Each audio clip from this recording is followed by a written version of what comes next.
L'homme ne vivra pas de pain seulement, mais de toute parole qui sort de la bouche de Dieu.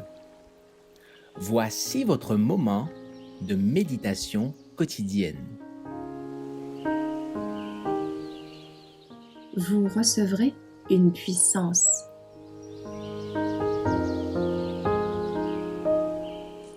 Le Consolateur, le 2 janvier.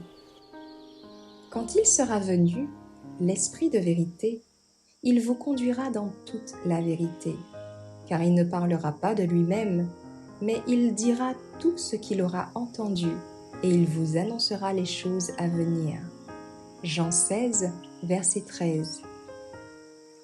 Comment pouvons-nous tenir au jour de l'épreuve si nous ne comprenons pas les paroles du Christ? Il a dit « Je vous ai dit ces choses, étant encore présent parmi vous. » Mais le Consolateur, qui est le Saint-Esprit, que le Père enverra en mon nom, vous enseignera toutes choses et vous rappellera tout ce que je vous ai dit. Jean 14, versets 25 et 26. C'est l'Esprit Saint qui doit nous rappeler les paroles du Christ.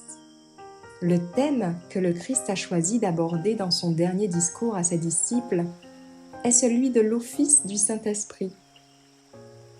Il a ouvert devant eux un large éventail de vérités. Ils devaient recevoir ces paroles par la foi. Et le Consolateur, le Saint-Esprit, devait leur rappeler toutes ces choses.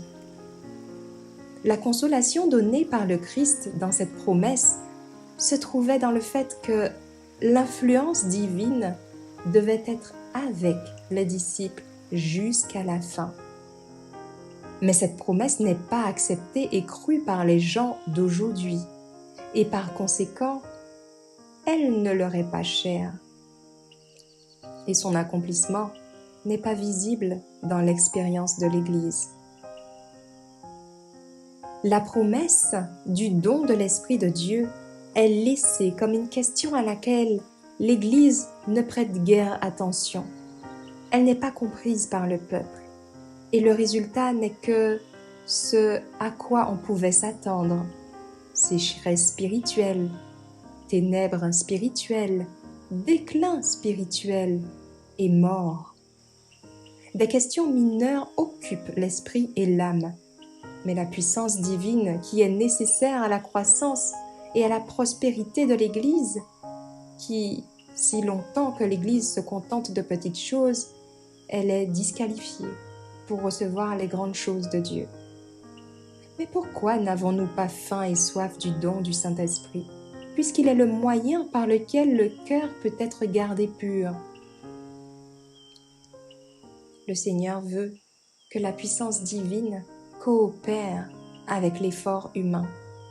Il est essentiel pour le chrétien de comprendre la signification de la promesse du Saint-Esprit, juste avant la seconde venue de notre Seigneur Jésus. Parlez-en, priez pour lui, prêchez à son sujet, car le Seigneur est plus disposé à donner le Saint-Esprit que les parents ne le sont à donner de bons cadeaux à leurs enfants.